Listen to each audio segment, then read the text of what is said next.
മധ്യപ്രദേശിലെ ബി.ജെ.പി. മന്ത്രി വിജയ് ഷായുടെ പ്രതികരണം അത്യന്തം വിഷലിപ്തമാണ്.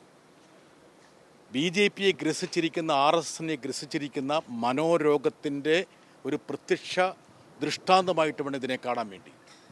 തിരക്ക് പിടിച്ച് അദ്ദേഹത്തെക്കുറിച്ചൊരു ഖേദപ്രകടനം നടത്തിച്ചു എന്നല്ലാതെ ഇതിൽ ആത്മാർത്ഥതയുണ്ടെങ്കിൽ വിജയ് ഷായെ മന്ത്രിസ്ഥാനത്ത് നിന്ന് പുറത്താക്കുകയാണ് ചെയ്യേണ്ടത്.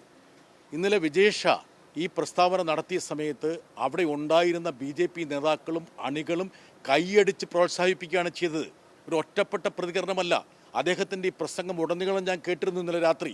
അപ്പോൾ അദ്ദേഹം പ്രസംഗിക്കുമ്പോൾ സോഫിയ ഖുറേഷി എന്ന് പറയുന്ന ഭീകരരുടെ സഹോദരിയെ വെച്ച് തന്നെ ഞങ്ങൾ ഭീകരർക്ക് മറുപടി കൊടുത്തു എന്ന് ഈ വിജയ് ഷാ പറയുമ്പോൾ ആർത്തട്ടഹസിച്ച് ബി.ജെ.പി. നേതാക്കൾ ചിരിക്കുകയാണ് ചെയ്യുന്നത്.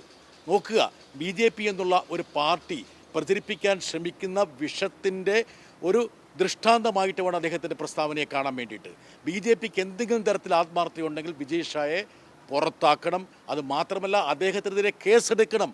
സമൂഹങ്ങൾക്കിടയിൽ ഭിന്നിപ്പുണ്ടാക്കാൻ ശ്രമിക്കുന്നു. ഈ വിജയ് ഷായുടെ സ്ഥാനത്ത് ഒരു മുസ്ലിം നേതാവായിരുന്നു ഇത്തരമൊരു പ്രസ്താവന നടത്തിയിരുന്നെങ്കിൽ UAPA ചുമത്തി അദ്ദേഹത്തെ ജയിലിലിടില്ലായിരുന്നോ? എന്തുകൊണ്ടാണ് ഒരു കേസ് പോലും എടുക്കുന്നില്ല? അദ്ദേഹത്തെ അധികാരത്തിൽ തുടരാൻ വേണ്ടി ഇവർ അനുവദിക്കുകയാണ്. ഇത് ഒറ്റപ്പെട്ട സംഭവം മാത്രമല്ല.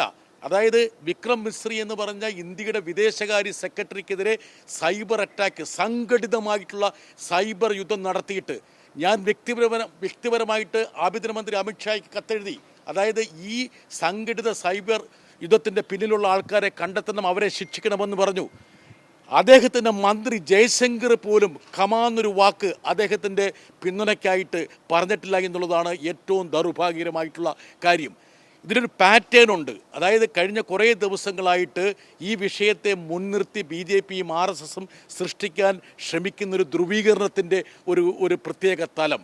ഇപ്പോൾ ആരതി, ഹിമാൻഷി, അതായത് പഹൽഗാമിൽ വിധവളാക്കപ്പെട്ട ആ 2 സ്ത്രീകളുടെ മതമൈത്രിക്ക് വേണ്ടിയുള്ള ആഹ്വാനത്തിനെതിരെ സംഘ് പരിവാർ ആൾക്കാർ അവർക്കെതിരെ നടത്തിയിട്ടുള്ള സൈബർ അറ്റാക്ക് നമ്മുടെ മുമ്പിലുണ്ട്.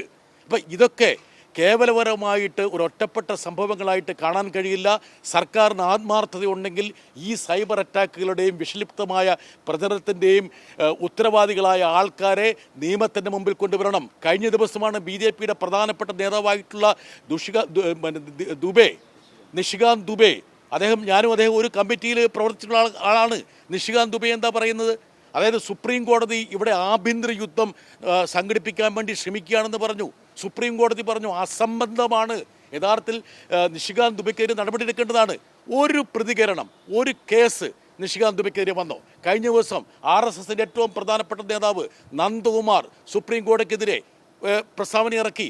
അതായത് കാശ്മീർ പ്രശ്നത്തിൻ്റെ കാരണക്കാരൻ സുപ്രീം കോടതിയാണെന്ന് പോലും പറഞ്ഞു വെച്ചു. ഈ ഒരു പാറ്റേൺ ഇവിടെ രാജ്യത്ത് സംജാതമാവുമ്പോൾ വിഷത്തിൻ്റെ, ധ്രുവീകരണത്തിൻ്റെ, ഇതുപോലുള്ള മലീമസമായിട്ടുള്ള ഒരു സാഹചര്യം രാജ്യത്ത് സംജാതമാകുമ്പോൾ അടിയന്തരമായ നടപടി കേന്ദ്ര സർക്കാരിൻ്റെ ഭാഗത്തു നിന്നുണ്ടാകണം. അതല്ലെങ്കിൽ ഈ ഒരു വിഷലിപ്തമായ പ്രചരണം തങ്ങളുടെ അറിവോടുകൂടിയാണ് ഇവിടെ സംഘടിപ്പിക്കപ്പെടുന്നത് എന്നുള്ളത് ജനങ്ങൾക്ക് ബോധ്യമാകും. ഇപ്പോൾ തന്നെ ഈ പറയുന്ന ഓപ്പറേഷൻ സിന്ദൂറിനെ മുൻനിർത്തിയുള്ള വിശദാംശങ്ങൾ നൽകാൻ കേന്ദ്ര സർക്കാർ തയ്യാറല്ല. എത്രയോ സംശയങ്ങൾ ഉയരുന്നുണ്ട്. മാത്രമല്ല, മുമ്പ് കാർഗിൽ യുദ്ധ സമയത്ത് യുദ്ധം കഴിഞ്ഞ ശേഷം ഒരു ഇവാലുവേഷൻ സമിതിയെ അന്നത്തെ പ്രധാനമന്ത്രി അടൽ ബിഹാരി വാജ്പേയി നിയമിച്ചിരുന്നു. ആ ഇവാലുവേഷൻ സമിതിയുടെ റിപ്പോർട്ട്, അതിൻ്റെ അന്തസത്ത പാർലമെൻറ്റിൽ കൊണ്ടുവന്നിരുന്നു. ഇപ്പോൾ അതേക്കുറിച്ചൊന്നുമില്ല. ഒരുപാട് സന്ദേഹങ്ങളും സംശയങ്ങളും ഉയരുന്നുണ്ട്. നമ്മുടെ യുദ്ധസാമഗ്രികൾക്ക്, നമ്മുടെ റഫേൽ വിമാനങ്ങൾക്ക് എന്തെങ്കിലും സംഭവിച്ചോ? ഇതൊക്കെ ചർച്ച ചെയ്യപ്പെടേണ്ട വിഷയമാണ്. അതുപോലെ പഹൽഗാമിലെ സുരക്ഷ, ഇൻ്റലിജൻസ് വീഴ്ചയുടെ ഉത്തരവാദികളാരാണ്? കഴിഞ്ഞ പാർലമെൻറ്റ് സമ്മേളനത്തിലാണ് ആഭ്യന്തരമന്ത്രി അമിത്ഷാ പറഞ്ഞത്, ഒരു തീവ്രവാദി പോലും, ഭീകരൻ പോലും നമ്മുടെ മണ്ണിൽ കാലുകുത്തില്ല. കാലുകുത്തിയാൽ പുരികത്തിൻ്റെ നെറുകയിലേക്ക് വെടിവെക്കാൻ ഞങ്ങൾക്കറിയാമെന്നാണ് ആഭ്യന്തരമന്ത്രി പറഞ്ഞത്. എന്തുകൊണ്ട് ഈ പഹൽഗാമിൽ 26 നിരപരാധികളെ അരുകൊല ചെയ്ത ഒരു തീവ്രവാദിയെ പോലും പിടിക്കാൻ ഇവർക്ക് പറ്റിയിട്ടില്ല?